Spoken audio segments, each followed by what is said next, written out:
नमस्कार, मेरा नाम है सुरेंद्र कुमार और एक बार पुनः आप सभी का दक्षिणा ई क्लासरूम में बहुत बहुत स्वागत। हम बातें कर रहे हैं सिस्टम ऑफ पार्टिकल्स यानी कि centre of mass and collisions के रिवीजन की। सेंटर ऑफ मास कहाँ होता है, क्या उसकी इंपॉर्टेंस होती है, उससे रिलेटेड जो कॉन्सेप्ट थे वो हमने लास्ट वाले लेक्चर्स में रिवाइज किए हैं। हम बातें कर रहे थे कि अगर किसी बॉडी पे एक्सटर्नल फोर्स 0 लग रहा है तो भाई साहब किस तरह की सवाल और किस तरह की कॉन्सेप्ट से रिलेटेड चीजें वहां पे डेवलप होती है। उस कड़ी में हम बात कर रहे थे कि अगर मान लो किसी बॉडी पे या किसी सिस्टम पे एक्शन फोर्स 0 है, इसका मतलब एक्सेलरेशन ऑफ सेंटर ऑफ मास 0 है। एक्सेलरेशन ऑफ सेंटर ऑफ मास 0 मतलब velocity of centre of mass constant है। या तो सेंटर ऑफ मास रेस्ट पे होगा या यूनिफॉर्म रफ्तार से चल रहा होगा। Pi is equal to P final होगा, लेकिन kinetic energy half m total velocity of centre of mass नहीं होने वाली है। वो हाफ m1 v1 का square plus half m2 v2 का स्क्वायर एंड सो ऑन होगी। मतलब बगैर एक्सटर्नल फोर्स के भी काइनेटिक एनर्जी चेंज हो सकती है। अच्छा भाई साहब, अगर सेंटर ऑफ मास रहे, इसकी रफ्तार 0 है तो और कोई एक्सटर्नल फोर्स नहीं लग रहा है तो वो रेस्ट पे ही रहेगा, यानी डेल्टा एक्सियम 0 होगा, यानी कि m1 delta x1 is equal to m2 delta x2 वाले सवाल किए। फिर मैंने क्या किया, फिर मैंने कहा कुछ थोड़ा टफ करना होगा तो वर्क पावर एनर्जी को भी इन्वॉल्व करवा के सवाल बनाए जा सकते हैं।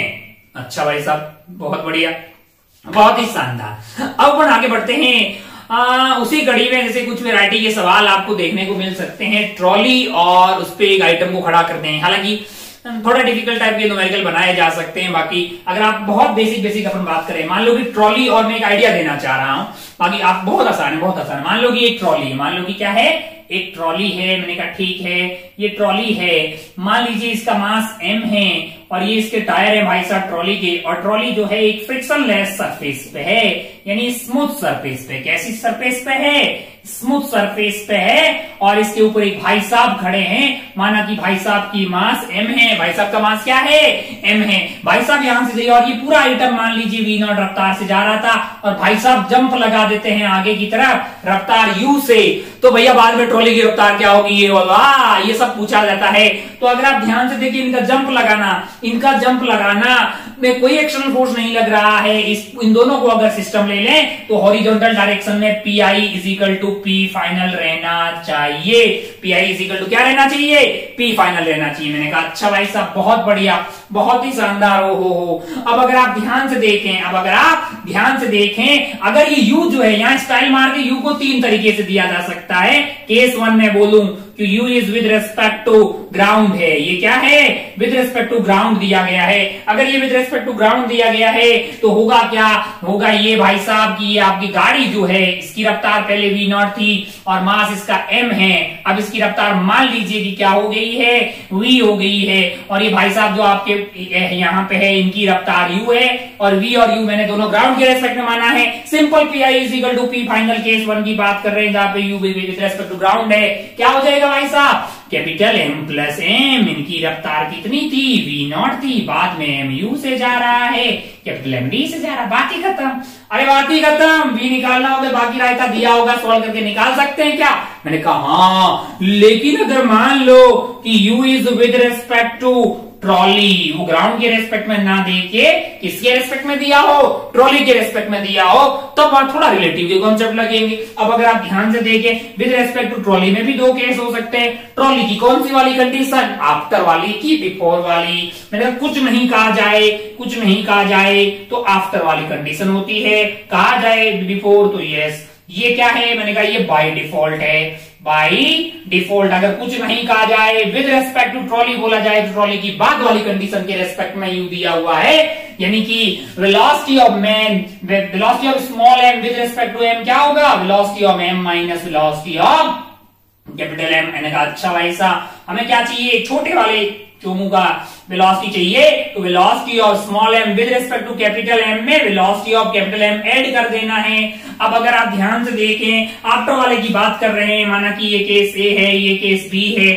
A की बात करेंगे तो अगर आप ध्यान से देखें, लाइट को क्या हो गया भाई साहब, लाइट गया, ओके, लाइट गया तो हमारा काम गया, आ गया, अच्छा ठीक है, आ गया भाई साहब। हम तो सोच रहे थे कि कैंसिल कर दिया जाए खेला, लेकिन आ गया तो बहुत सही। अब अगर आप ध्यान से देखें, क्या मैं इतना कट लगाऊंगा, नहीं, मैं कोई कट लगाने वाला नहीं हूं। और जरा ध्यान से देखें, अगर मान लीजिए यहाँ पे आपको क्या दिया, ए वाला केस ले रहे हैं, आफ्टर वाला कंडीशन आपसे ये बोला जाए 10 मीटर पर second with respect to trolley. इसका मतलब कौन सी वाली कंडीशन ट्रॉली की, V0 वाली की V वाली है ना।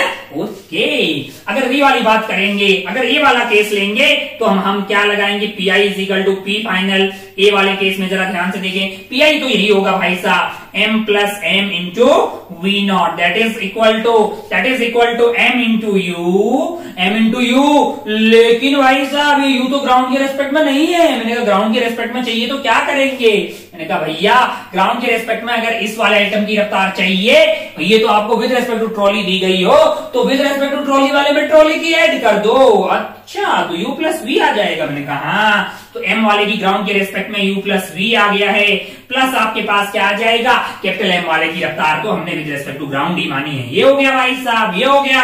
यहाँ पे U is with respect to trolley, trolley की कौन सी वाली कंडीशन, बाद वाली। अच्छा, B वाला केस ऐसा भी हो सकता है जिसमें क्या हो, ये विद रेस्पेक्ट टू ट्रॉली हो, लेकिन ट्रॉली की कौन सी वाली कंडीशन, आफ्टर वाली नहीं, बिफोर वाली। कुछ नहीं कहा जाए विद रेस्पेक्ट टू ट्रॉली तो कौन सा कंडीशन लेंगे, आफ्टर वाला। लेकिन अगर बोला जाए with respect to trolley before the jump, इसका मतलब क्या है, इसका मतलब यहाँ पे U प्लस V में वेलोसिटी ऑफ कैपिटल M में कैपिटल M की कौन सी वाली रफ्तार लेंगे, इनिशियल वाली। ओके, तो ध्यान से देखें, M प्लस M V0, ये तो PI था, ये आपका क्या था, PI था। हम क्या कर रहे हैं, PI is equal to P final कर रहे हैं, कोई बहुत तगड़ी चीज नहीं यूज कर रहे हैं। M इंटू यहाँ पे आ जाएगा U plus V0 plus M into V, ये रिश्ता आ जाएगा भाई साहब। अरे हाँ की नहीं यार, क्या सॉल्व कर पाएंगे, कोई बहुत टफ चीज है क्या, बहुत कोई टफ चीज नहीं है। एक जंप लगाए, 2 जंप लगाए, ये थोड़े टफ सवालों की बात कर रहा हूं कि अगर आ जाए तो तेरे तो बहुत इजी आएगा। तेरा आइटम इधर जंप लगाएगा, तुझे बताना होगा ट्रॉली उधर कितनी उस साइड जाएगी कि इस साइड जाएगी, इतने आसान आएंगी कि उधर जाएगी, है ना।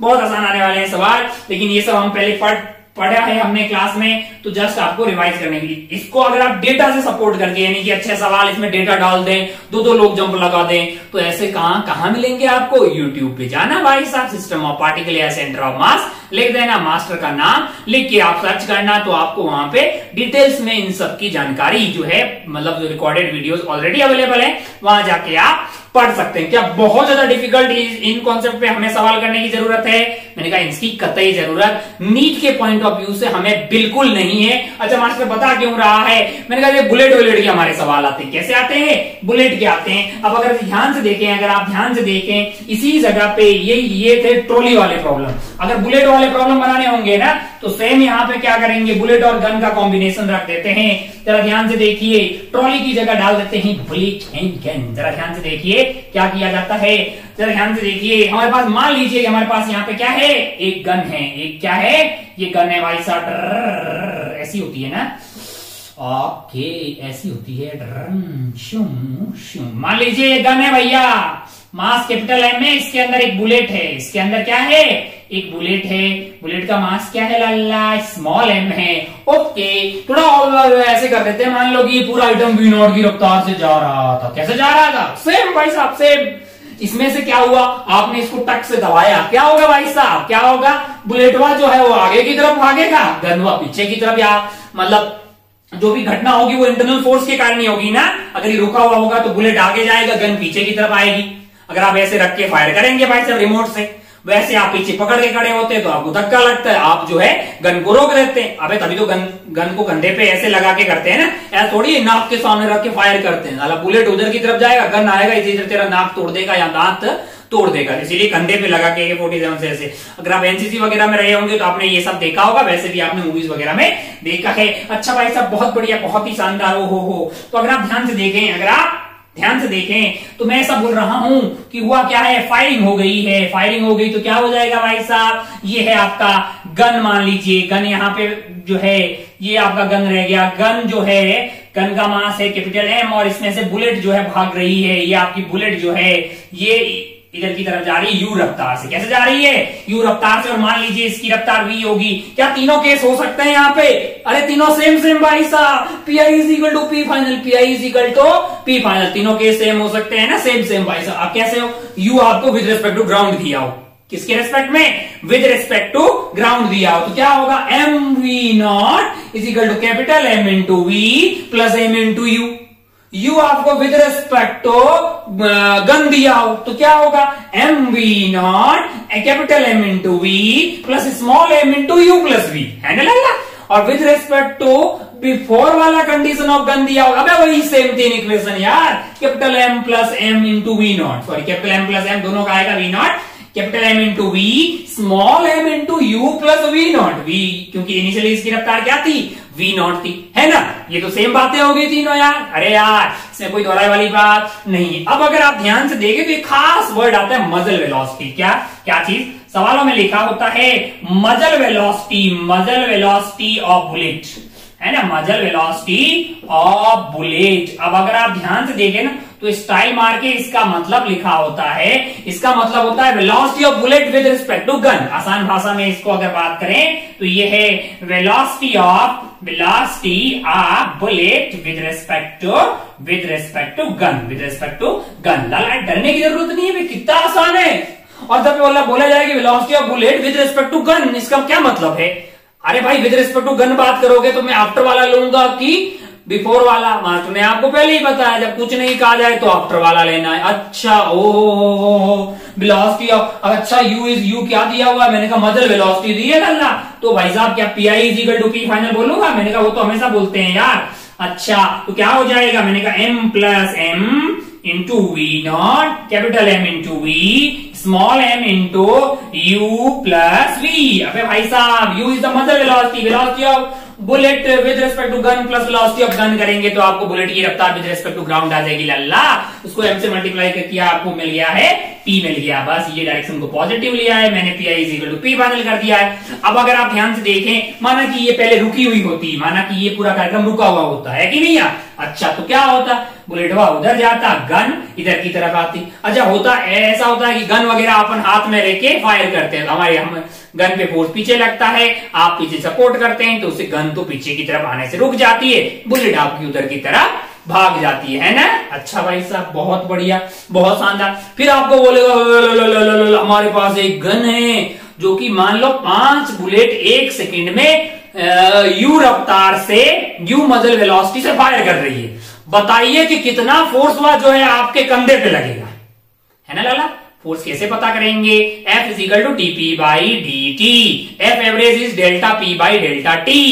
तो भैया जो m इंटू यू से उधर जा रही है, आपने तो गन को पकड़ के रखा है तो डेल्टा पी जितना उस साइड हुआ था इतना इस साइड भी हुआ होगा, जो कि आपने चेंज उसको मतलब रोक के रखा है। तो एक बुलेट गई आपकी यू रफ्तार से, 5mu डिवाइडेड बाई आप क्या कर दीजिएगा? टाइम कर दीजिएगा। जैसे F होता है ना, F क्या होता है? F होता है आपका dp बाई dt। तो कई बार आपको क्या निकालना पड़ता है? F एवरेज, जो कि क्या हो जाएगा? Delta p by delta t। Delta p एक के लिए m इंटू यू हो गया। अब मैं m इंटू यू डायरेक्ट क्यों ले रहा हूं? क्योंकि गन की फाइनल रफ्तार 0 है, तो जो मजल वेलोसिटी होगी वही आपकी बुलेट की विद रिस्पेक्ट टू ग्राउंड हो जाएगी। 5 गई 1 सेकंड में, 5 इंटू mu करके डिवाइडेड बाई 1 सेकंड, 2 सेकंड में गई तो 2 सेकंड डिवाइड कर यार। इतना फोर्स तेरे को पीछे लगा के रखना पड़ेगा उसको होल्ड करने का, है ना? ऐसे चंपू सवाल बहुत जगह आते हैं। वो ऐसे बोल देगा भाई साहब कि तूने मुंडन करवाया ओले गिर गए। ऐसा नहीं, मतलब एक ऐसा एरिया है जिसमें एक ओला जो इतनी रफ्तार से इतने एरिया में 1 सेकंड में इतने ओले गिर रहे हैं, गिरने के बाद वो रुक जा रहे हैं। तो अबे क्या था? गिरने से पहले उसका मोमेंटम क्या था? m इंटू जो भी रफ्तार रही होगी 1 सेकंड में पता कर ले, डेल्टा पी कितना आया है, वही आपका एवरेज फोर्स हो जाएगा। तो इस तरह के खूब सारे चौमू सवाल आपको कहीं ना कहीं देखने को मिलेंगे। तो ये तो बातें हो गई अपने मतलब जो है मजल वेलोसिटी का क्या मतलब है। क्या ये कार्यक्रम अपने को समझ में आ गया कि भाई बुलेट प्रॉब्लम आ जाए तो भी कर लेंगे, भले काट वाट पे या गाड़ी वाड़ी पे किसी को रख देंगे और जंप वंप लगाएंगे भाई साहब, तो भी हम डरने वाले लोगों में से नहीं है। अच्छा बहुत बढ़िया भाई साहब। फिर एक आते बम फटने वाले सवाल। कौन से सवाल? बम फटने वाले सवाल। ये बहुत ही आसान, बहुत ही आसान। मतलब इतने लल्लू पल्लू सवाल होते हैं ना अपने नीट में कि पूछो ही मतलब पूछते ही शर्म आती है उस टाइप के। आपसे तो बिल्कुल पढ़ते ही हो जाएंगे, इसमें कोई दोहराई वाली बात नहीं है। अब जब ध्यान से देखें, ये जो भी घटनाएं हो रही है हमारे पास, मान लो हमारे पास एक बॉम्ब है, हमारे पास क्या है? एक बॉम्ब है, मस्त पड़ा था एकदम, फट गया। फट गया क्यों फटा? इंटरनल फोर्स की वजह से। हमने कोई फोर्स लगाया क्या उसमें? बिल्कुल नहीं लगा। बॉम्ब का फटना इंटरनल फोर्स के कारण होने वाली घटना है। तो भैया बॉम्ब का फटना अगर इंटरनल फोर्स के कारण हो रहा है तो मोमेंटम कंजर्व रहना चाहिए ना यार, मोमेंटम कंजर्व रहना चाहिए। अच्छा बहुत बढ़िया, एक सवाल बना रहते हैं आप। मान लो कि मैं आपको बोलूं, मान लो कि मैंने यहां से एक बॉम्ब है जिसका मास 3m है। क्या है? 3m है, जिसको मैंने क्या किया है, ये आपका हॉरिजॉन्टल हो गया है।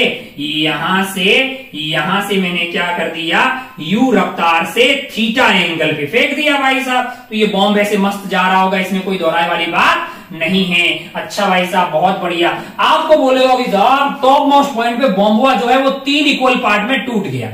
टॉप मोस्ट पॉइंट पे हुआ क्या है कि बॉम्ब जो है वो 3 इक्वल पार्ट्स में टूट गया। चलिए भाई साहब, M 3 इक्वल पार्ट में टूट गया। एक की 2 की रफ्तार दे दी, बताओ थर्ड वाले का क्या होगा?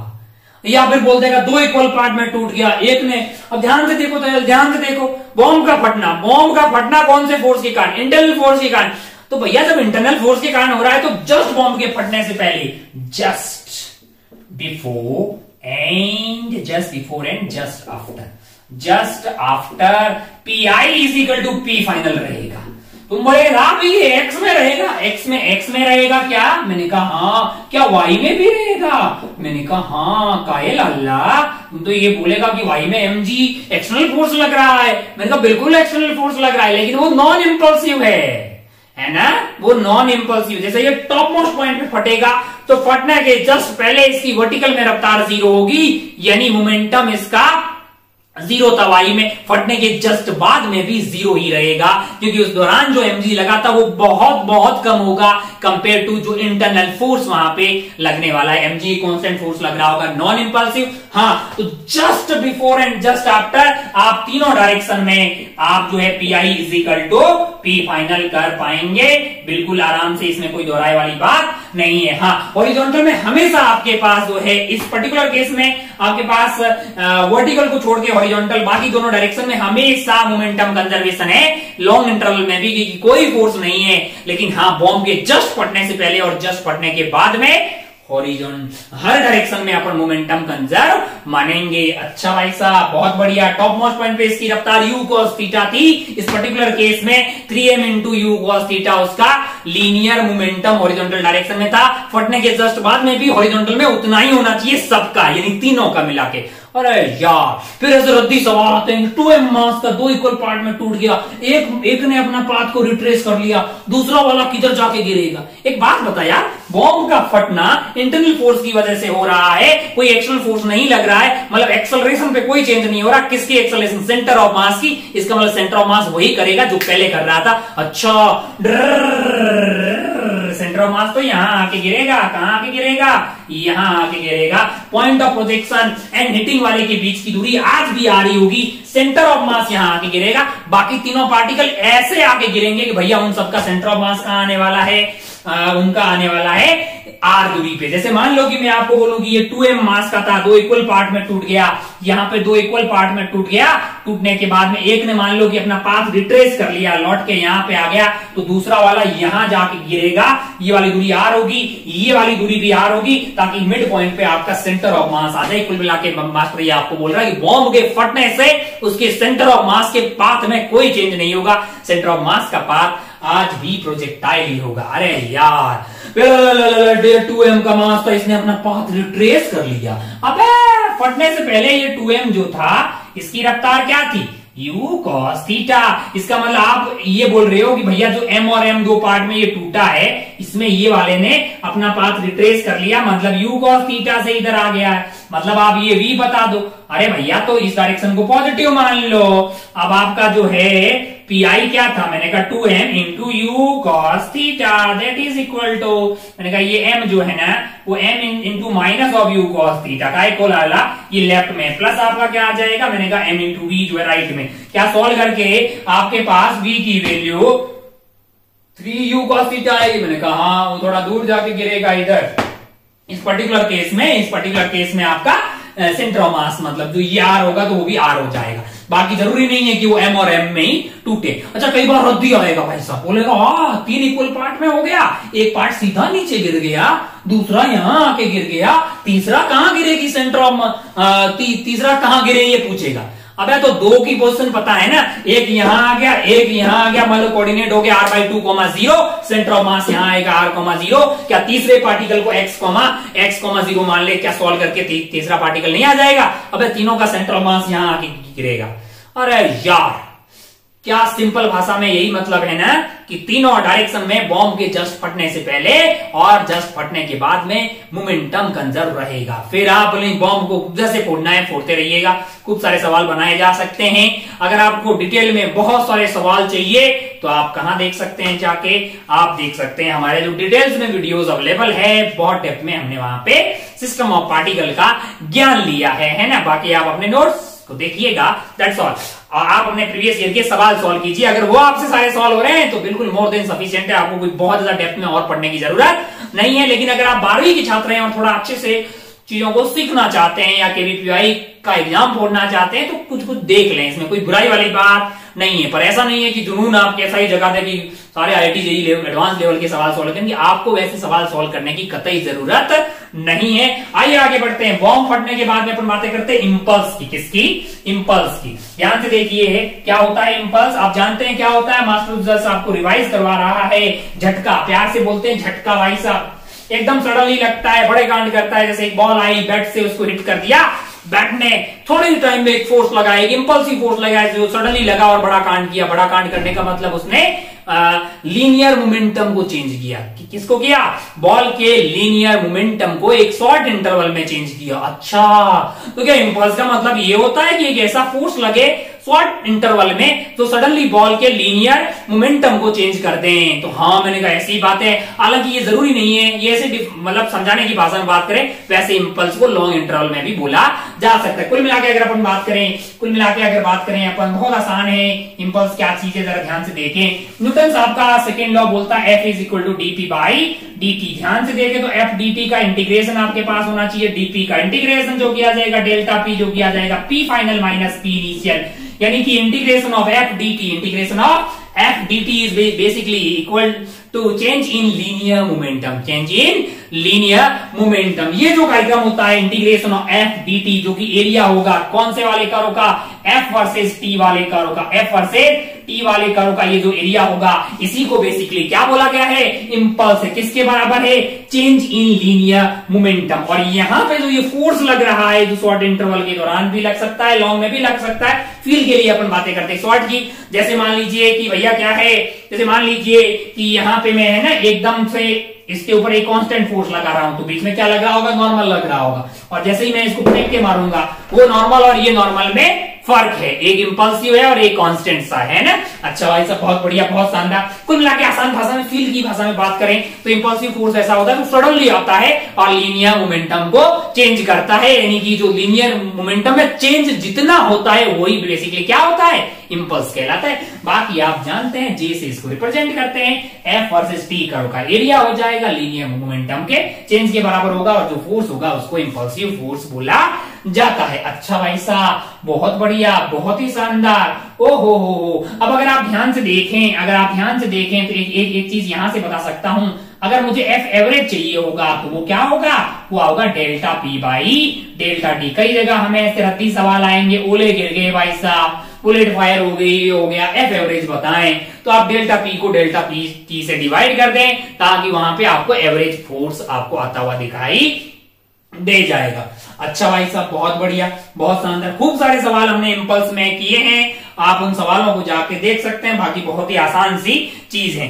अगर इससे मिलती जुलती बात करें तो कोलिजन जो है, कोलिजन में भी तो क्या होता है? तो बॉडी टकराती है तो नॉर्मल का इंपल्स आता है ना। इंपल्स की इक्वेशन लिखते हैं। मान लो कि इंपल्स की इक्वेशन कट गई लाइन ऑफ इंपैक्ट के अलोंग, तो क्या बोल देते हैं अपन? Linear momentum conservation. अदरवाइज जो है इंटीग्रेशन ऑफ F dt लगा देते हैं। बेसिकली ये इंपल्स की बातें हो जाती है। वहीं पे तो सेम टाइप का ही। तो अपन स्टार्ट कर देते हैं इंपल्स एंड कोलिजन। साथ ही साथ अपन कोलिजन की बातें करते हैं क्या है कोलिजन, जरा ध्यान से देखें। मान लीजिए कि मेरे पास एक बॉडी है, मान लीजिए कि मेरे पास एक बॉडी है, इसका मास m1 है, इसका मास m1 है और इसकी रफ्तार मान लीजिए u1 है। ओहो, एक और बॉडी है, इसका मास m2 है, रफ्तार मान लीजिए u2 है। अच्छा, ये दोनों कोलाइड कर जाती है, मैंने कहा अच्छा टकरा गई। ओ तो क्या होगा, मैंने कहा इनके इसके ऊपर एक सडनली फोर्स इधर लगेगा, इसके ऊपर इधर लगेगा। थोड़े टाइम बाद में ऐसा हो सकता है कि दोनों अलग हो जाए। माना कि ये m1 वाले की रफ्तार v1 हो गई है और m2 वाले की रफ्तार क्या हो गई है, v2 हो गई। मैंने कहा अच्छा भाई साहब, ओहो, अगर आप ध्यान से देखें तो यहाँ पे नॉर्मल जो है, यहाँ पे एक इंपल्सिव फोर्स आया होगा और एक इंपल्स ऑफ डिफॉर्मेशन आया होगा, एक इंपल्स ऑफ डिफॉर्मेशन आया होगा। अगर आपको याद हो तो एक चीज डिफाइन होती है, कोफिशिएंट ऑफ रेस्टिट्यूशन। बेसिकली ई जो है, ई अगर आपको याद हो, ई बेसिकली रिवाइज करवा रहा हूं इसलिए धड़ाधड़ बता रहा हूं, बाकी डेप्थ में अपन पहले ही बातें कर चुके हैं। ई एक चीज होती है जो जिससे अपन क्या करते हैं, अलग अलग तरह के कोलिजन्स को डिफाइन करते हैं। अच्छा, ये ई की वैल्यू, ये इस तरह का कोलिजन है। वो बेसिकली क्या होती है, यहाँ पे जो कोलिजन हुआ है बेसिकली जो इम्पल्स ऑफ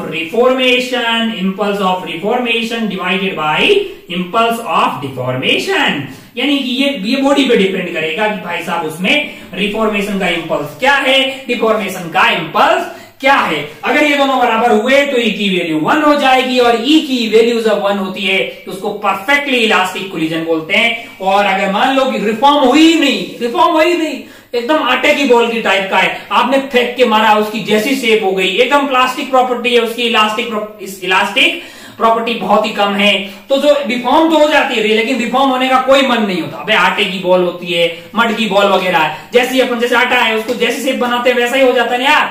रबड़ वगैरह को खींचते हैं तो वो वापस अपनी शेप को रीगेन करने की कोशिश करता है ना, उसमें इलास्टिक प्रॉपर्टी होती है, जैसे स्टील में और ज्यादा होगी। लेकिन जैसे मान लो मड है या आटा है, इसमें इलास्टिक प्रॉपर्टी बहुत कम होती है, यानी कि इनकी प्लास्टिसिटी ज्यादा होती है। बहुत ज्यादा डेप्थ में आपने ये बातें इलास्टिसिटी नाम के चैप्टर में पढ़ी होगी। अच्छा, ओहो, मतलब ई के बेसिस पे भी कोलिजन को बांटा गया है। मैंने कहा हाँ, अगर आपको याद हो तो ई के बेसिस पे कोलिजन को 3 तरह से बांटा गया है। अच्छा भाई साहब, बहुत बढ़िया, बहुत ही शानदार। वो क्या है, मैंने कहा वो परफेक्टली इलास्टिक और इनइलास्टिक और परफेक्टली इनइलास्टिक। अच्छा एक बात बताइए, ये जो इम्पल्स ऑफ रिफॉर्मेशन और इम्पल्स ऑफ डिफॉर्मेशन है, ये डायरेक्टली प्रोपोर्शनल टू, जितना ये इम्पल्स ऑफ रिफॉर्मेशन ज्यादा आया था उतना ही आपका v2 माइनस v1 का डिफरेंस ज्यादा आएगा, है ना। सिमिलरली u1 माइनस u2 का डिफरेंस ज्यादा आएगा और कोलिजन होने के लिए u1 को बड़ा होना चाहिए u2 से। तो इसी वाली बात को अपन ने प्रूव किया था। Relative speed of separation divided by relative speed of approach. अगर आप ध्यान से देखें तो ये कार्यक्रम हो गया था v2 minus v1 divided by u1 minus u2। अच्छा भाई साहब, बहुत बढ़िया। एक इक्वेशन आपको यहां से आती हुई दिखाई दे रही है। अच्छा, बहुत बढ़िया, बहुत ही शानदार। अब अगर आप ध्यान से देखें तो इसकी जो है मैक्सिमम वैल्यू, अगर आप यहां से देखें, नॉन रिएक्टिंग बॉडी की बात करें, फॉर नॉन रिएक्टिंग बॉडी ई की मैक्सिमम वैल्यू 1 ही हो सकती है ना। अब जरा ध्यान से देखना, ई के बेसिस पे किस तरह से कोलिजन को अलग किया है। कोलिजन को 2 तरह से डिवाइड किया गया, एक तो ई के बेसिस पे भी किया गया है, एक और है कि हेड ऑन है कि ऑब्लिक है। पहले मैं ई के हिसाब से बात कर देता हूं। ई के बेसिस पे कोलिजन को 3 भागों में डिवाइड किया गया है। अब जरा ध्यान से देखिए, थोड़ा शॉर्ट एंड प्रिसाइज बता रहा हूं। ई की वैल्यू मान लीजिए 1 आ गया, ई की वैल्यू 1 आ गई, यानी कि जितनी एनर्जी यहां पे थी, हाफ m1 u1 का स्क्वायर, हाफ m2 u2 का square is equal to half m1 v1 का square plus half m2 v2 का स्क्वायर। मतलब जो काइनेटिक एनर्जी इन दोनों के पास में पहले थी उतनी ही बाद में है, यानी कि आपके कोलिजन में किसी भी प्रकार का कोई एनर्जी का लॉस नहीं हुआ, जो कि टेक्निकली पॉसिबल नहीं है। काफी आइडियल कंडीशन है। अगर 2 बॉडीज टकराएगी तो कुछ साउंड आएगी, कुछ हीट आएगी, कुछ फ्रिक्शन की वजह से वहां पे एनर्जी का लॉस होगा, यानी कि एक आइडियल टाइप का केस है। E is equal to 1, no loss of kinetic energy initial is equal to kinetic energy final. और ये जो होता है इसको प्यार से बोलते हैं परफेक्टली इलास्टिक। वैसे technically practically perfectly elastic item कोई होता नहीं है। 99.9 तक अचीव किया जा सकता है। अगर मान लीजिए ई की वैल्यू 0 हो, यानी कि आप डिफॉर्म हो गए, रिफॉर्म होने का कोई मन नहीं, रिफॉर्म होने का कोई मन नहीं है, यानी कि V2 माइनस V1 0 हो जाए। इसका मतलब ये नहीं है कि दोनों चिपक जाए, V2 माइनस V1 0 हो जाए, यानी कि लाइन ऑफ इंपैक्ट के अलोंग रिलेटिव वेलोसिटी 0 हो जाए। अच्छा, E की वैल्यू 0 मतलब दोनों बॉडी रुक गई?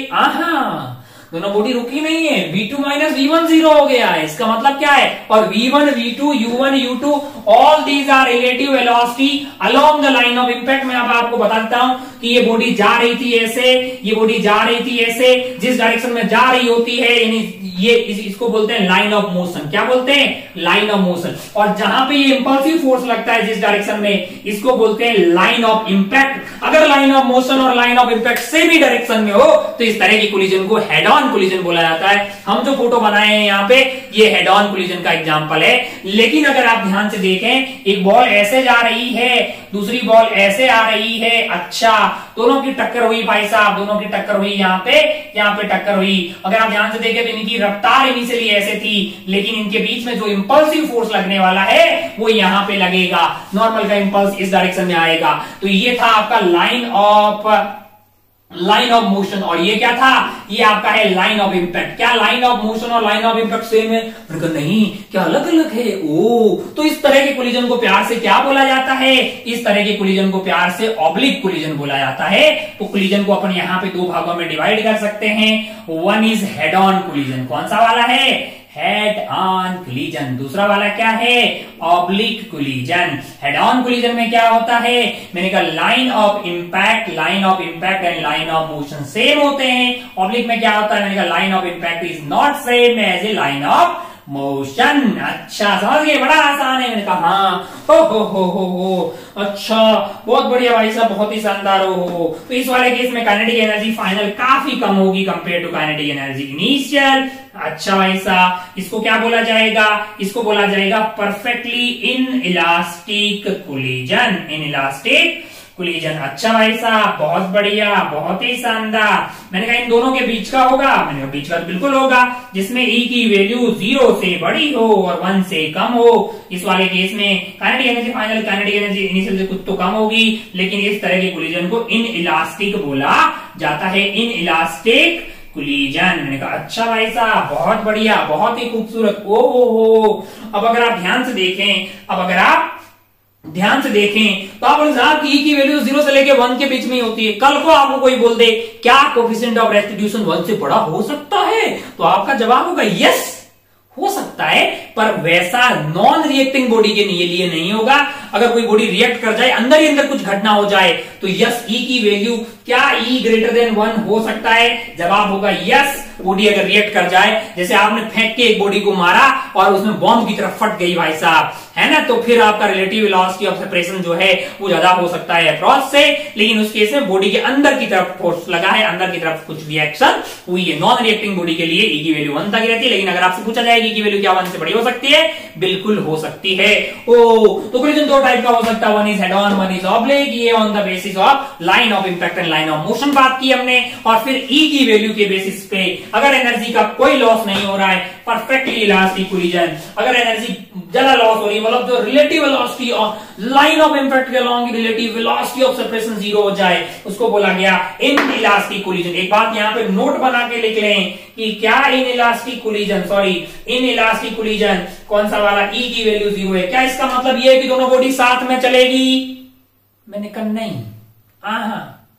क्या इसका मतलब ये है कि V2 माइनस V1 0 होगा? मैंने कहा हाँ, V1 V2 and U1 U2 are the velocity of bodies along the line of impact है। क्योंकि ऑब्लिक की बात करेंगे तो भैया इसकी परपेंडिकुलर डायरेक्शन में भी रफ्तार हो सकती है और जो चेंज भी नहीं होगी, क्योंकि उस पर तो इंपल्स का कोई इफेक्ट आने वाला नहीं है। तो अगर आप ध्यान से देखें तो यहां पे जो आपकी रफ्तार ली गई है U1 U2 V1 and V2, ये along the line of impact है। यानी कि अगर A की वैल्यू 0 है तो along the line of impact relative velocity 0 होगी। इसका ये कतई मतलब नहीं है कि दोनों बॉडी की सेम रफ्तार होगी। मैंने कहा जरूरी नहीं है भाई साहब, along the line of impact velocity same होगी, ये जरूरी है, यानी कि रिलेटिव वेलोसिटी 0 होगी। ये तो बिल्कुल ही मतलब नहीं कि रुक जाएगी, अगर कोई जरूरी है क्या, सेम अगर आगे वाली दोनों रुकी होगी फिर रुक जाएगी, लेकिन ये कोई जरूरी नहीं है कि की वैल्यू 0 है तो दोनों आइटम रुकेंगे, ऐसा कतई जरूरी नहीं है। मैंने कहा अच्छा एक इक्वेशन आपको कहां से मिल रही है, एक इक्वेशन आपको ई की इक्वेशन यहां से मिल रही है। ओ हो एक चीज हमने साफ साफ दिखाई दे रही है कि नॉर्मल का इंपल्स इस पे इधर लग रहा है, उस पे इधर लग रहा है। आइए भाई साहब इक्वेशन लिखते हैं, P I is equal to P final की, किसकी, P I is equal to P final की। अच्छा भाई साहब बहुत बढ़िया, बहुत शानदार। ओ हो अगर आप P I is equal to P final की इक्वेशन लिखेंगे, P I is equal to P final की इक्वेशन लिखेंगे तो क्या होगा लल्ला, P I is equal to P final की इक्वेशन लिखेंगे तो पी आई आपका क्या है, लाइन ऑफ इम्पैक्ट के अलोंग बात कर रहे हैं, M1 U1 ये डायरेक्शन को पॉजिटिव ले लिया है, M2 U2 is equal to M1 V1 plus M2 V2। एक रिश्ता और आ गया भाई साहब, दोनों रिश्तों को क्या सोल्व करेंगे तो क्या V1 एंड V2 प्राप्त किया जा सकता है, तो बिल्कुल किया जा सकता है। एक रिश्ता ये रहा भाई साहब, ये आपका रिश्ता नंबर 1 है, ये आपका रिश्ता नंबर 2 है, दोनों को सोल्व करें भाई साहब, सोल्व करते ही आपको V1 मिल जाएगा, वो आएगा P initial plus M2 into E U2 minus U1 divided by M1 plus M2। आप बोलेंगे मास्टर को याद कैसे है, क्योंकि मास्टर को याद है, क्योंकि याद रखने से फायदा होता है, क्योंकि हमें 45 सेकंड में सवाल को सॉल्व करना होता है। तो अगर हमें ये याद होगा तो हमें जो है सवाल सॉल्व करने में फास्ट होता है, सवाल फास्ट सॉल्व होते हैं, पर हम भी चाहते हैं हमारे एग्जाम में तुरंत सवाल सॉल्व हो भाई साहब। ओहो P2 की वैल्यू आ जाएगी आपके पास P initial plus M1 E U1 minus U2 divided by M1 plus M2 इनका। अच्छा बहुत बढ़िया भाई साहब। ओहो तो एक इक्वेशन आपका होगा linear momentum conservation along the line of impact. ये कहां से आई, ये इंपल्स की इक्वेशन कटने से आई, एक पे इंपल्स लेफ्ट में था, एक में राइट में था, दोनों को ऐड करके खत्म हो गया, तो P I is equal to P final इस पर्टिकुलर केस में आ गया। अगर इंपल्स कैंसिल नहीं हुए तो integration of F D T along the line of impact लगाने का। अच्छा बहुत बढ़िया भाई साहब, बहुत ही शानदार। ओहो ई है आपका V2 minus V1 divided by U1 minus U2। अच्छा अगर आप ध्यान से देखें तो कुछ बातें अपन करते हैं यहाँ पे, स्पेशल केसेस की बातें करते हैं। कि किसकी बातें करते हैं, स्पेशल केसेस की बात करते हैं। पहला स्पेशल केस जो यूजुअली हमारे काम आता है वो ये है कि मान लो कि M1 और M2 क्या है, M1 और M2 क्या है, इक्वल है। M1 और M2 क्या है, इक्वल है। मैंने कहा बहुत बढ़िया भाई साहब। और इलास्टिक कोलिजन हुआ है। कैसा कोलिजन हुआ है दोनों के बीच में, E की वैल्यू 1 है, परफेक्टली इलास्टिक कोलिजन हुआ है। अच्छा फिर से लाइट कट गई भाई साहब, 30 सेकंड तक वेट करते हैं। आजा। बहुत बढ़िया, बहुत शानदार। मान लीजिए कि हमारे पास एक M है और एक और M है। इसकी रफ्तार मान लीजिए इधर की तरफ क्या थी, इसकी रफ्तार मान लीजिए 6 मीटर पर सेकेंड है और इसकी रफ्तार मान लीजिए 8 मीटर पर सेकेंड है और E की वैल्यू 1 है। तो टक्कर के बाद में A B आपका क्या होगा, ये आपका A है और ये आपका B है। दोनों की वेलोसिटीज एक्सचेंज हो जाएगी, यानी कि अब ये इधर की तरफ जा रहा होगा 6 मीटर पर सेकेंड से और ये जा रहा होगा 8 मीटर पर सेकेंड से। एक मिनट जरा ध्यान से देखें। अगर M1 is equal to M2 is equal to M है तो आपके पास जो V1 है वो U1 के बराबर हो जाएगा और V2 जो है V1 जो है वो U2 के बराबर हो जाएगा और V2 जो है वो U1 के बराबर हो जाएगा। मैंने कहा अच्छा वेलोसिटीज एक्सचेंज हो जाएगी। मैंने कहा नहीं, velocities along the line of impact, velocities along the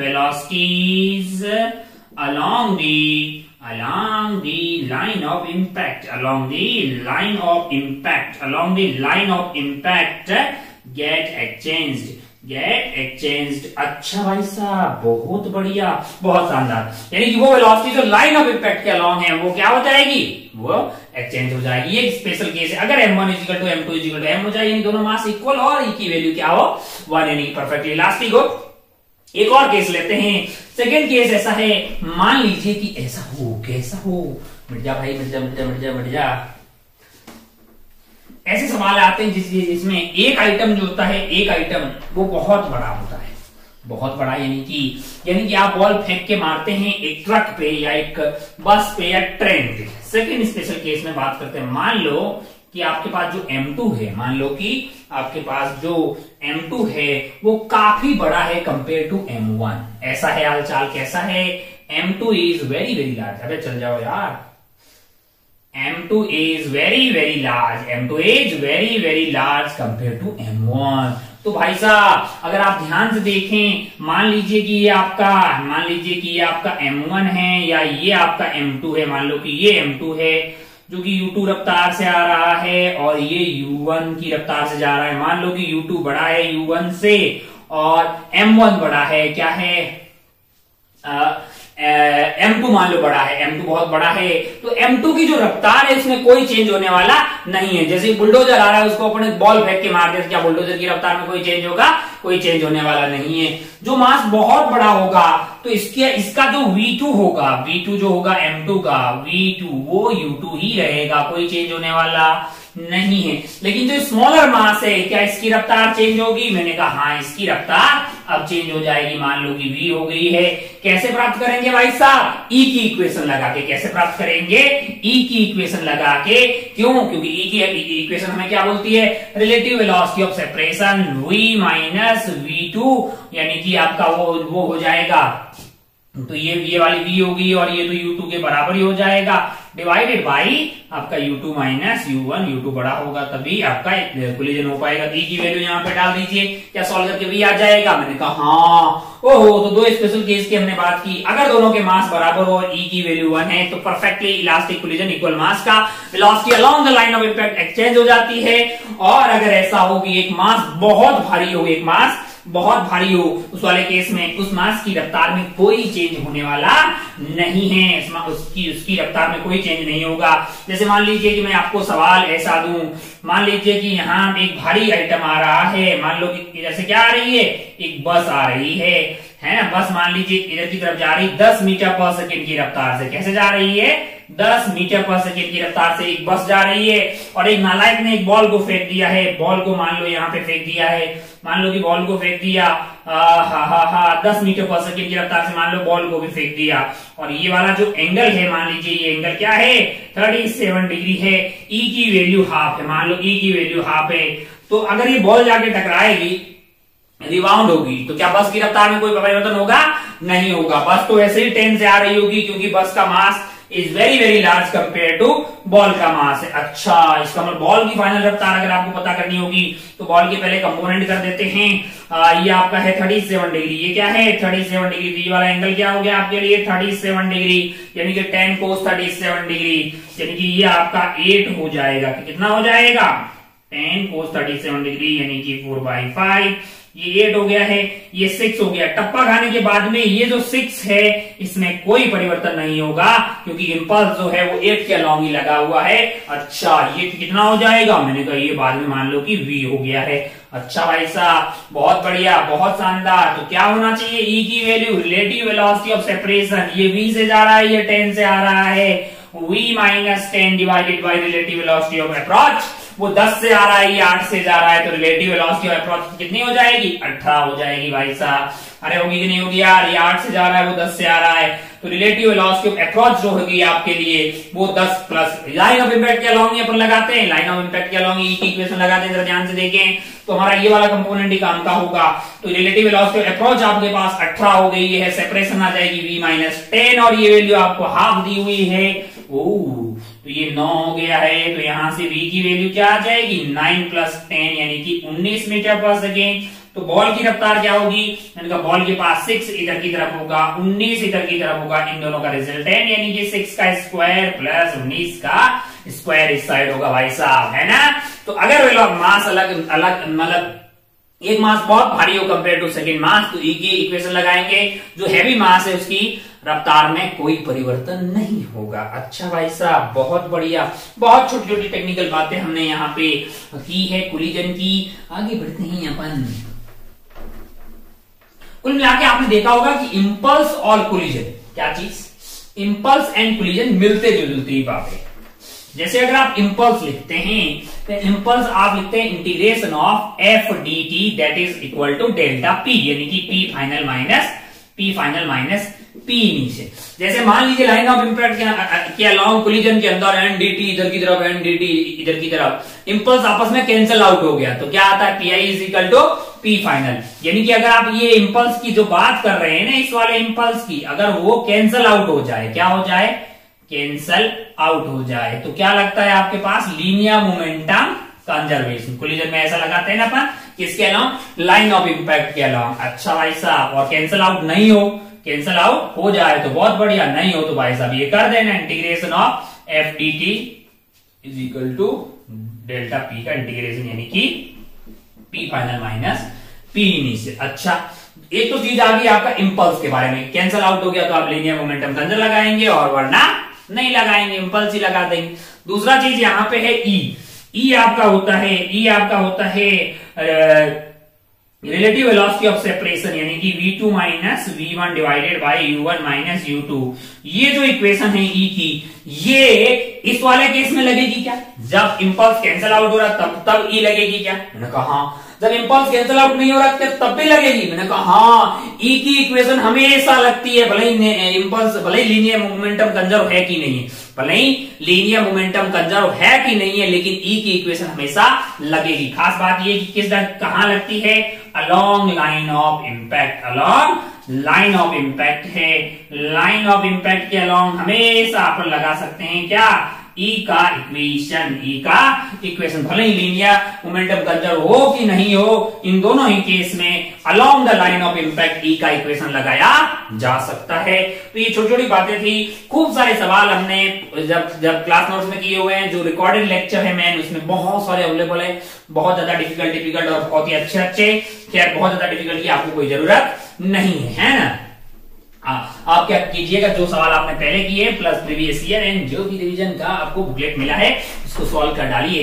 अपन आगे बढ़ते हैं इस चैप्टर में। जब अपन आगे बढ़ते हैं तो अपन बात करते हैं लास्ट एंड फाइनल वेरिएबल मास की। किसकी बात करते हैं, वेरिएबल मास की बात हम यहाँ पे करते हैं। ये जरा अगर आप ध्यान से देखें तो क्या चीज है ये, आपने जब सेकेंड लॉ पढ़ा होगा तब आपने जो मास लिया था वो कांस्टेंट था, यानी कि dm बाई dt को 0 मान के f is equal to M A prove मतलब साबित कर दिया था। फिर सवालों में f is equal to M A use करते आ रहे थे क्योंकि हमारा ब्लॉक का मास कांस्टेंट था। लेकिन भैया हमेशा मास कांस्टेंट रहे ऐसा जरूरी नहीं है। जैसे अपन रॉकेट की केस में बात करते हैं, एक रॉकेट है, इसका मास मान लो कैपिटल एम है, क्या है, t इजिकल टू 0 पे कैपिटल एम है, dm बाई dt की रेट से, dm बाई dt यानी केजी पर सेकेंड की रेट से, इसको म्यू मान लो, म्यू केजी पर सेकेंड की रेट से फ्यूल बर्न हो रहा है। क्या हो रहा है, फ्यूल बर्न हो रहा है। तो किसी टाइम t पे, t इजिकल टू t पे मेरे को तो ऐसा लग रहा है कि इसका मास हो जाएगा m डैश, जो कि होगा m माइनस म्यू टी। अरे यार, म्यू केजी 1 सेकेंड में, t सेकेंड में म्यू इंटू टी केजी इस फ्यूल बर्न हो जाएगा, जो इनिशियली कैपिटल m था वो हो जाएगा m माइनस म्यू टी। तो किसी भी टाइम पे अगर मैं रॉकेट को सिस्टम लूं तो रॉकेट का मास क्या वक्त के साथ बदल रहा है। मैंने कहा हाँ, तो क्या वेरिएबल मास वाला सीन बन जाएगा। मैंने कहा हाँ, तो यहाँ पे एक dm बाई dt 0 नहीं होगा। मैंने कहा बिल्कुल भी 0 होने वाला नहीं है। थ्रस्ट फोर्स का माहौल यहाँ पे बनता है, हमने बहुत अच्छे से प्रूव किया। अगर आपको याद हो, थ्रस्ट फोर्स हमारे पास आया था minus of V R into D M by D T. अगर आपको याद हो तो हम मेन मास पे बैठते थे, फ्यूल जो बर्न हो रहा है उसकी रफ्तार जो निकल रहा है मेन मास से अलग हो रहा है, या मेन मास में मान लीजिए सैंड वेंड डाल रहे हैं, तो जैसे मान लो कि ऐसे गाड़ी जा रही है, लंबी सी गाड़ी है जो कि इधर की तरफ जा रही है, ऊपर हॉपर लगा हुआ है और वो इसमें मटेरियल को गिरा रहा है कि नहीं यार। तो यहाँ पे जो मेन मास है वो आपका इंक्रीज हो रहा है, और यहाँ पे मेन मास क्या हो रहा है, वक्त के साथ डिक्रीज हो रहा है। कुछ भी हो तो इसमें डीएम बाई dt की रेट से मटेरियल जो है वो अलग हो रहा है, इसमें ऐड हो रहा है ना। इन दोनों ही केस में थ्रस्ट फोर्स आया था। क्या आया था, थ्रस्ट फोर्स आया था, और वो थ्रस्ट फोर्स हमारे लिए था minus of V R into DM by dt। अगर आपको याद हो तो हम मैग्नीट्यूड की जब बात करते थे तो हम बोलते थे कि V R into DM by dt use कर लीजिए। V R is the relative velocity of the mass that is integrating, या फिर जो अलग हो रहा है, या वो जो अलग हो रहा है या जो इसमें से ऐड हो रहा है। यार चलिए, ये वो वाला मास है dm बाई dt, वो वाला मास है जो या तो अलग हो रहा है या फिर ऐड हो रहा है। अच्छा, और VR क्या है, VR के लिए आपको क्या करना पड़ेगा, मेन मास पे बैठना पड़ेगा, और जो फ्यूल अलग हो रहा है या ऐड हो रहा है उसकी रिलेटिव रफ्तार विद रिस्पेक्ट टू मेन मास, यानी कि मेन मास पे आप बैठेंगे तो जो फ्यूल ऐड हो रहा है या जो भी आइटम ऐड हो रहा है उसकी रफ्तार विद रिस्पेक्ट टू मेन मास। मैंने कहा अच्छा भाई साहब, बहुत बढ़िया, बहुत शानदार। ओ हो। अब अगर आप ध्यान से देखें तो मैग्नीट्यूड तो आप यहां से निकाल लेंगे। मैंने कहा हाँ, जैसे मान लीजिए कि भैया आपको एक रॉकेट उठाना है। क्या है आपके लिए? मान लीजिए एक रॉकेट है, कितने किलो का है? मान लो 500 केजी का एक रॉकेट है। क्या है? 500 केजी का एक रॉकेट है। और मान लीजिए फ्यूल इसमें बर्न हो रहा है 100 केजी पर सेकेंड। 100 केजी नहीं, मान लो कि 100 मीटर पर सेकेंड की रफ्तार से फ्यूल की रेट है किसके? वीआर आपको दिया हुआ है कि बर्न रिलेटिव रफ्तार दी हुई है। आपको बोले मिनिमम फ्यूल बर्न रेट बताइए। फ्यूल बर्न रेट क्या होगा? To just take off. Just take off करने के लिए भाई साहब मिनिमम फ्यूल बर्न की रेट क्या होनी चाहिए? हमारे पास ये जो रॉकेट है इसको लिफ्ट ऑफ करना है तो मिनिमम किस रेट से फ्यूल बर्न करना चाहिए कि ये जस्ट टेक ऑफ कर जाए? क्या हो जाए? जस्ट टेक ऑफ कर जाए। मैंने कहा टेक ऑफ होगा क्यों लल्ला? क्योंकि थ्रस्ट फोर्स लगेगा। अच्छा, कौन सी डायरेक्शन में थ्रस्ट फोर्स लगेगा? मेन मास पे बैठ जाइए और अगर आप मेन मास कम हो रहा है फिर आप वीआर को देखिए, वीआर की जस्ट अपोजिट डायरेक्शन में लगता है थ्रस्ट फोर्स। तो अगर आपको याद हो तो हमने बातें की थी कि मैग्नीट्यूड हम इस तरह से निकाल देंगे। मैग्नीट्यूड हमारा क्या होगा? VR into DM by dt। और फॉर डायरेक्शन हम बात करते हैं कि if main mass is increasing, if main mass is decreasing, like rocket वाली बात करते हैं, if main mass is decreasing then thrust force will be ft will be in opposite direction to VR की जस्ट अपोजिट डायरेक्शन में होगा। अगर main मास आपका कम हो रहा है तो रिलेटिव रफ्तार जो है किसकी? जो मास इंटीग्रेट यहाँ पे जो मास में ऐड हो रहा है या सब्ट्रैक्ट हो रहा है उसकी विद रिस्पेक्ट टू मेन मास उसकी अपोजिट डायरेक्शन में, यानी कि VR आपके नीचे की तरफ है, थ्रस्ट फोर्स ऊपर की तरफ लगेगा। कितना लगेगा? VR into DM by dt। ft will be in opposite direction to VR है। और अगर आपका मेन मास जो है वो बढ़ रहा है, मेन मास अगर बढ़ रहा है, जैसे अगर आप ध्यान से देखें यहां पे क्या हो रहा है, मान लो कि ये V से जा रहा है तो यहाँ पे ये जो पार्टिकल है ये नीचे आ रहा है, लेकिन आपको यहां बैठे होंगे मेन मास पे तो आपको लगेगा कि ये पार्टिकल पीछे की तरफ जा रहा है ना? आपको पीछे की तरफ जा रहा है, आपके अंदर ऐड हो रहा है। अच्छा, VR आपका ऐसा हो जाएगा तो थ्रस्ट फोर्स कौन सी डायरेक्शन में लगने वाला है? थ्रस्ट फोर्स कौन सी डायरेक्शन में लगने वाला है? मेन मास बढ़ रहा है और VR पीछे की तरफ है। अगर बढ़ रहा है तो VR की सेम डायरेक्शन में, यानी कि थ्रस्ट फोर्स इस डायरेक्शन में लगेगा। ये बेल्ट वाले सवाल हो गए। आपका कन्वेयर बेल्ट जा रहा है, ऊपर से आप मटेरियल डाल रहे हैं तो बेल्ट पे फोर्स पीछे लगेगा, तो आपको एक्स्ट्रा पावर लगानी पड़ेगी ताकि बेल्ट चल जाए। अरे कन्वेयर बेल्ट पे ऊपर से फ्यूल डालते हैं यार, हॉपर का यूज करके। हॉपर मतलब मटेरियल डालने का ऐसा आइटम होता है। अच्छा भाई साहब, तो अगर आपका एम इंक्रीज हो रहा हो तो ft will be in same direction VR, यानी कि VR की सेम डायरेक्शन में होगा। कब? जब मेन मास आपका इंक्रीज हो रहा हो। ये वाला केस हो गया भाई साहब, है ना? अच्छा, बहुत बढ़िया, बहुत ही शानदार। तो यहाँ पे जो काम की बात है, मैग्नीट्यूड हम VR into DM by dt से निकाल देंगे और डायरेक्शन आपको इस नोट से मिल जाएगी। डायरेक्शन आपको कहां से मिलेगी? इस नोट से मिल जाएगी भाई साहब। ओ हो। अब आपको बोलेगी ये जो रॉकेट है, ये जो 500 केजी का रॉकेट है जिसमें फ्यूल की रफ्तार विद रिस्पेक्ट टू आपका जो फ्यूल टैंक है उसके रिस्पेक्ट में बर्न होकर बाहर की तरफ भाग रहा है, जो उसकी रेट आपको रफ्तार 100 मीटर पर सेकेंड दी है। तो आपको बोला गया कि भाई साहब आप बताइए मिनिमम फ्यूल बर्न की रेट क्या होगी? तो जस्ट टेक ऑफ करना है। जस्ट टेक ऑफ करना है तो क्या होगा भाई साहब? ये आपका थ्रस्ट फोर्स एटलीस्ट जो है mg के बराबर होना चाहिए। t इजिकल टू 0 पे mg की वैल्यू क्या होगी? मैंने कहा 500 इंटू जी, यानी कि 5000 न्यूटन। यानी कि थ्रस्ट फोर्स आपका एटलीस्ट 5000 न्यूटन होना ही चाहिए। क्या चीज? 5000 न्यूटन आपका होना ही चाहिए, वरना वो टेक ऑफ करने वाला नहीं है। अगर आपको और एक्सेलरेट करना फिर आपका मतलब जो है 5000 से ज्यादा होना चाहिए। mg की वैल्यू भी 5000 हो गई है। अच्छा, इतना तो आपको एटलीस्ट होना ही चाहिए। अब थ्रस्ट फोर्स जानते हैं कि क्या होता है। अच्छा, उसकी डायरेक्शन ऊपर क्यों ली है? क्योंकि मेन मास कम हो रहा है तो VR के अपोजिट डायरेक्शन में जो कि हो जाएगा V R into D M by D T mu. तो यहां से म्यू की वैल्यू क्या आ गई है, म्यू की वैल्यू आ गई है 5000 डिवाइडेड बाई 100, यानी कि 50 केजी पर सेकेंड। 50 किलो फ्यूल जो है हर सेकेंड पे बर्न होगा, तो ये जस्ट टेक ऑफ कर जाएगा। मान लो कि t = 0 पे आपको एक्सेलरेशन देनी है 1 मीटर पर सेकेंड स्क्वायर। मान लो कि अगर आपको एक्सेलरेशन 1 मीटर पर सेकेंड स्क्वायर देनी होती तो क्या करते, F thrust minus 5000 is equal to 5000 into 1। तो ये 5500 डिवाइडेड बाय 100 आ जाता है, यानी 55 केजी पर सेकेंड की रेट से आपको फ्यूल बर्न करना पड़ता। बाकी आप किसी टाइम टी पे इसकी क्या रफ्तार होगी, तो उसके लिए अगर आपको ध्यान से देखें तो किसी टाइम टी पे इसका मास इतना हो जाएगा, है ना। तो mg क्या होगा, m minus mu T into G, है ना। अच्छा भाई साहब, बहुत बढ़िया। थ्रस्ट फोर्स क्या होगा, मैंने कहा इस पर्टिकुलर केस में तो 100 इंटू म्यू हो जाएगा, है ना।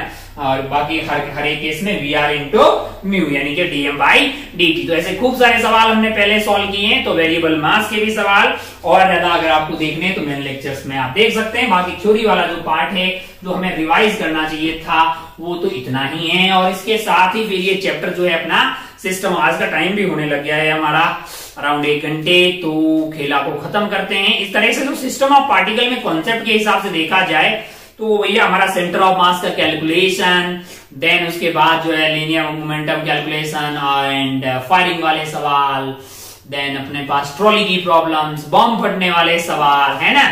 फिर अपन ने बातें की कोलिजन्स की बातें की, देन उसके बाद जो है वेरिएबल मास का। इतना ही मतलब थ्योरी वाला पार्ट है। सवाल की टेक्निकलिटीज और भी हो सकती है, तो आप इसके लिए अपने नोट्स को रेफर करें। अगर आप बहुत डेप्थ में पढ़ना चाह रहे हैं कोई पर्टिकुलर चीज, तो हमारे पास ऑलरेडी प्री रिकॉर्ड मतलब जो रिकॉर्डेड ऑलरेडी यूट्यूब पे बहुत डेप्थ में सिस्टम ऑफ पार्टिकल अवेलेबल है। अराउंड 15 लेक्चर्स में बहुत डेप्थ में हमने वहां पे प्राण निकाल दिए हैं, बहुत ही अच्छी अच्छी बातें की है, आप उनको देख सकते हैं। लेकिन वो सजेस्टेड नहीं है नीट के पॉइंट ऑफ व्यू से। अगर आपको कोई पर्टिकुलर चीज पे और अच्छा समझना है तो आप देख सकते हैं। अगर केवीपीआई वगैरह का एग्जाम आपको देना है और कोई चीज अगर अच्छे समझ में नहीं आई है, बहुत ज्यादा डेप्थ में समझना है, फिर उसके लिए देख सकते हैं। ऐसा नहीं, नुकसान वाली कोई बात नहीं है। बाकी आप 12वीं के छात्र हैं तो बहुत ज्यादा होनहार है, आपके लिए कोई डिफिकल्ट चीज नहीं है। आप तो खुद ही चाहते हैं कि पेपर थोड़ा सा डिफिकल्ट आए ताकि आपको कोचिंग करने का मतलब बहुत ज्यादा फायदा मिले। क्या पेपर कैसा आएगा ये हमारे हाथ की बात नहीं है, लेकिन जैसा भी आएगा हम अच्छा करेंगे ये हमारे हाथ की बात है, इसमें कोई दोहराई वाली बात नहीं है। बाकी आप अपना और अपनों का खूब ख्याल रखिएगा। मिलते हैं दोबारा अगले वाले वीडियो में। जय हिंद, जय भारत, टेक केयर, बाय।